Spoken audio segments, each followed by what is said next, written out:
Reverend Martin Luther King Jr. and Malcolm X have been described as the sword and the shield, freedom fighters whose styles were very different, but whose goals were largely the same. Malcolm and Martin, forever linked, their legacies, their movements, and their families. Today, two daughters of these American icons sit for a conversation on what it means to inherit the struggle for equality in America today. But Bernice, we have just this really, I love her so much.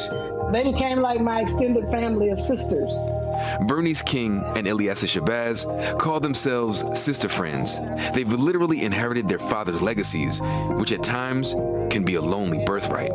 Yeah, who do you talk to when your father has a holiday? We're the only one living, first generation, whose father has a memorial in the nation's capital. But was there a moment when it dawned on you, like, my father is Malcolm X? Like the Malcolm X that we kind of... Yes, it did.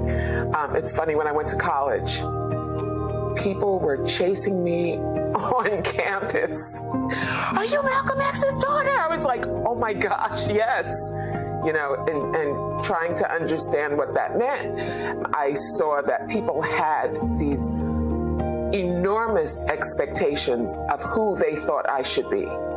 Instead of the so-called Negro man continuing to watch his churches being bombed and his little girls being murdered, it's time for the so-called Negro man to take a stand. But you've also literally inherited pieces of this struggle through your father, right? Dr. Martin Luther King Jr. And I wonder how over the years you've managed that. It looms large. Justice rolls down like water. This legacy is humongous. I mean, when you come from parents that are still impacting the world 52, going on 53 years for my dad after his assassination, you can feel overwhelmed and almost you could fall into depression because everyone wants to do as well or exceed their parents. That's impossible. I don't think violence solves any social problem. It only creates new and more complicated problems. I think it is also necessary to say that the assassination of Malcolm X was an unfortunate tragedy. Instead of trying to change the white man in your mind and make you accept us, we change the mind of the black man and make him accept himself. How do you reckon that people often want to pit Dr. King and Malcolm X against each other, like there's some sort of East Coast, West Coast rivalry or something? That's right. It's just this divisiveness. We learn about Thomas Jefferson. We learn about Abraham Lincoln. We learn about the contributions that they made to our society. But when we learn about, Black, Indigenous people of color, it's always this divisiveness. You choose one over the other. It was the same thing with Malcolm X and Dr. King. Instead of recognizing, these facts, that they made significant sacrifices and enormous contributions to our society. We will not go away. We will not go away until we see change. Until we see change.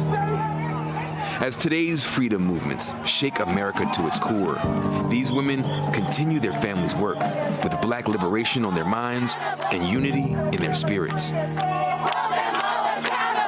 It's going to require consistency, persistency, and not taken for granted because our person is in the White House, because we do that a lot. Well, our person won, we can kind of lay back.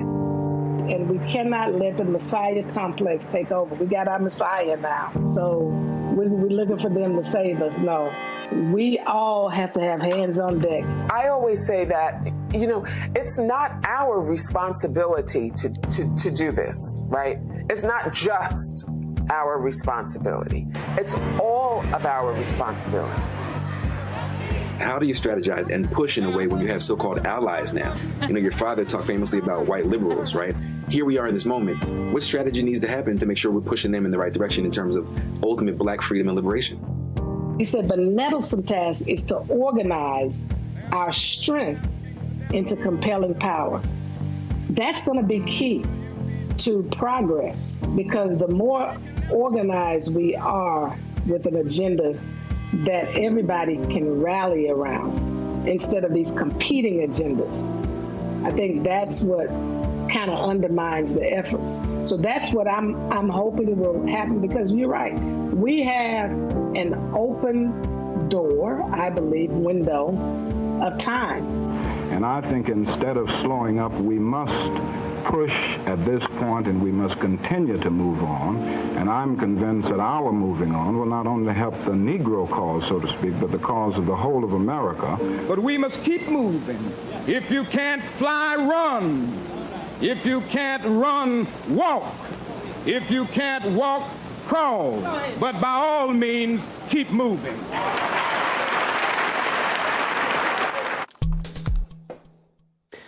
MSNBC correspondent Tremaine Lee and host of the NBC News podcast Into America is here now. Tremaine, what a birthright, what a responsibility to inherit. What else did these two women tell you about carrying on their father's fight today? Thanks, as always, for having me, Allison. You know, this was a really interesting conversation for me to have. You know, I look up to Malcolm X and Martin Luther King equally in some ways. But I think there's a measure of both pride, but also great pressure, right? On one hand, they are proud of the legacy that their fathers, but also their mothers. Betty Shabazz and Coretta Scott King were also side by side with their husbands, but also the pressure to keep pushing, right? And how do you fulfill the dreams or the goals of their luminary, legendary giant fathers in a new day and age? But again, they don't shy away at all from living in this legacy and trying the best they can to keep pushing. Again, it comes with a lot of pressure, though.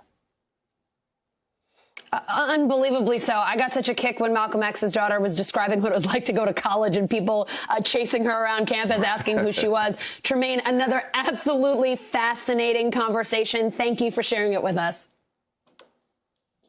Thank you very much, Allison. In these fields of Oxnard, California, everyone knows someone who's gotten COVID-19. Yet none know a single farm worker who's been able to get the vaccine. She says about a month ago that one of the workers here got coronavirus, and so they stopped work. They paid everybody for those 2 weeks, but she says that in other fields and at other farms, they've stopped work and no one's gotten paid. She says that because of the age limit, the people that are getting it are over the age of 65, but here in the fields, no one's getting the vaccine.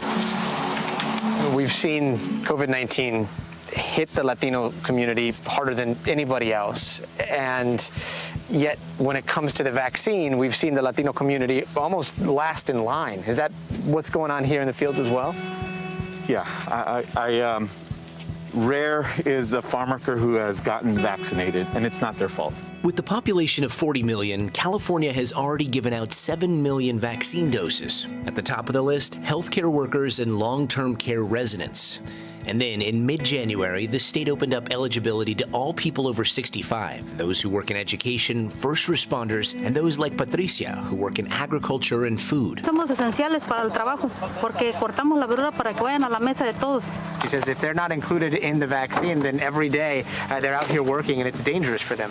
But for her, getting a vaccine appointment so far has proven impossible. The state's My Turn portal, the website used to determine eligibility, says farm workers are not eligible, even though they really are. State officials say this is not a glitch. The pilot system is set up for people over 65 years old, medical and long-term care workers. And for those that don't have a computer or smartphone, people like Patricia trying to get answers from online services is out of the question. I could not imagine what it would be like to be on my knees, harvesting this product with one hand and the phone on the other hand. The latest breakdown showing who's received the vaccine so far in California paints a picture of disparity among minorities. Only 16% of vaccines have gone to Latinos, despite them being 40% of the population and 90% of the farm labor force.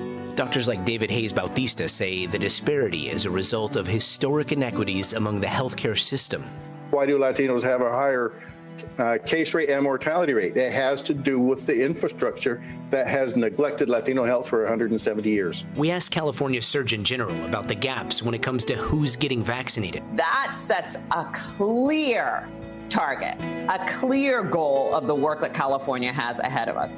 because that is just absolutely unacceptable. I don't think there's anyone in state government in California who looks at that and thinks that's okay. But for now, many of those who have never stopped their essential work continue to help feed the country without a clear path or even a timeline on when they might receive the vaccine. Farm workers have been out there every single day on the front line. The packing house workers every single day have kept the state fed. We have not had any food shortages. Don't you think we should make sure they get vaccinated first? After all, most of us get pretty hungry after a day or two without food. Gotti joins me live now. So, Gotti, in California, farm workers are in the 1B category. That means they've been eligible for the COVID vaccine for more than a month. But you just showed us that many of them can't even get an appointment. How are health officials explaining this one? Yeah, it's tough because a lot of people that work out in the fields, they don't necessarily have access to a computer at home, or some of them don't even have a smartphone. But actually, we can check it live right now. This is the My Turn California portal. So that's the portal right there. And let's say we put in 50 to 64, which is supposed to be eligible. Mm-hmm. Food and agriculture. Right now we are in Ventura. We're going to continue. We're going to see. And what it says, based on your results, you are not eligible for the current phase of the rollout, but you will be eligible for a future phase.